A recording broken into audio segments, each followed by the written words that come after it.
Do you love obscene amounts of gore and grotesque, mongoloid villains that take human remains and throw them at other people's faces? Well, I have the franchise for you. Hatchet. So yeah, I got done watching the 4 movies in the Hatchet franchise and decided, yeah, let's do a ranking video. Because there was some different levels of greatness between the films, but all in all, this is a great franchise, and I hope you check it out if you haven't heard about it. Alright, coming in at number 4 is Hatchet 3. Now, this is the only film in the franchise that Adam Green did not direct. He did write this one, but he did not direct it. And I think that I don't know if he maybe didn't have much to do with the casting for this film or what was going on, but it just didn't have the same flair or pizzazz or just magic whenever it came to the characters that the other 3 films have. Perry Shin is still a recurring character in this film. He is in all 4 films, and it is really interesting seeing him play 3 different characters and how that plays into the comedic roles of these films. But as for the rest of the movie,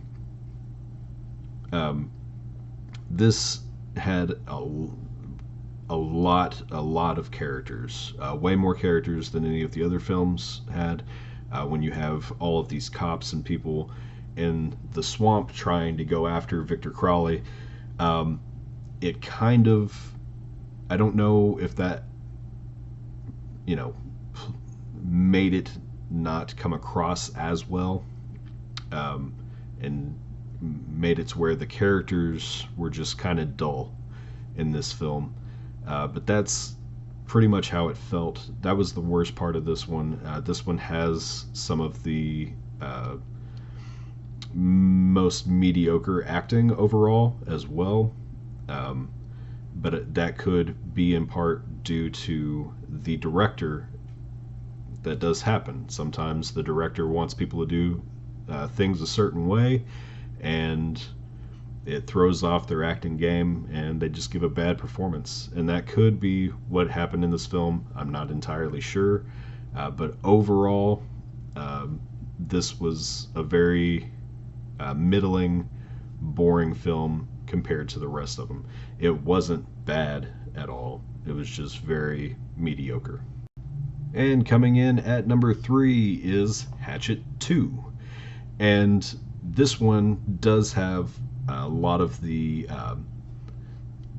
magic and funny comedic moments that the other films have, and just interesting characters, but they're not as interesting as the other 2 films left on this list. It was a good transition from the first movie to this movie, and it's kind of like a Halloween 2 kind of thing that's happening here, because it takes place immediately after the first film ends, and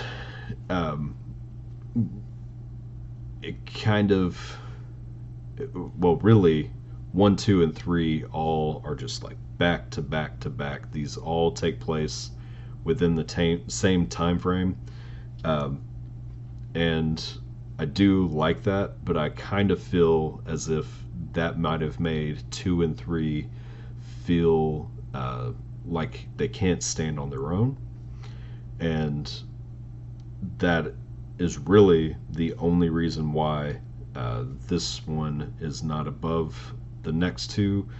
Well, that and the fact that you had just really great characters in the other 2 films. Alright, coming in at number 2 is Victor Crowley, which is the 4th movie in the Hatchet franchise. It is the only one not titled Hatchet with a numerical value to it. But I think the reason that Adam Green decided to do that is because this actually takes place, like, I think it's like 10 years after the end of the third film. And so you had these three films that all take place back to back to back from each other. They're all within the same time frame. And then all of a sudden you have this movie that takes place a decade later. This one has it's a return to form with just super well written characters, extremely interesting dialogue and wordplay between characters. You have, of course, your recurring character in Perry Shin, the actor Perry Shin, and more and more gory kills. And of course, you can tell that this film did receive, at least it seems like it received a higher budget. The way that the kill scenes and stuff were done, and yeah, it's just a fantastic film. It is so fun to watch. I could not recommend this franchise any more than I already do, and I've just watched these 4 movies within the past 2 days. So yeah, I absolutely think that if you haven't seen it, haven't heard of it, you should check these movies out. All right, and coming in first place is the first Hatchet movie. This movie, I went into starting this franchise going, this is going to be stupid, I'm going to hate it.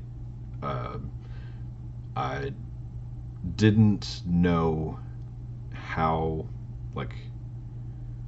well written this movie was going to be, and of course it was kind of stupid. It's silly. It is playing up those old school slasher movie tropes and taking it to a million. And it's over the top gore, just crazy kills and just ridiculous mongoloid, killer that they're playing off of, the Friday the 13th and Nightmare on Elm Street and all of these movies. And you get something really special here because Adam Green writes these characters so well. And when you get actors like Joel David Moore, and of course you got Tony Todd and Robert Englund are both in this movie. Kane Hodder, who is one of the Jasons, plays Victor Crowley. I believe he's in all 4 films. And then the breakout performance in this film was Dion Richmond. His character was so funny, and it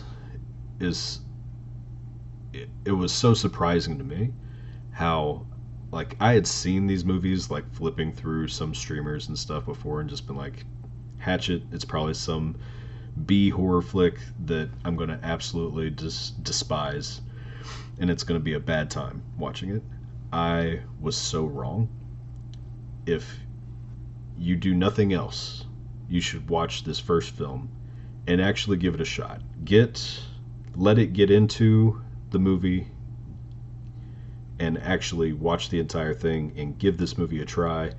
Even if you get a little bit bored at the beginning, getting into it, or think that it's not going to go anywhere, I promise you, this is a fantastic film with just a plethora of interesting, over-the-top, ridiculous characters and interesting, over-the-top, ridiculous kills. And when somebody gets a human torso to the face, it's kind of funny. It's pretty funny.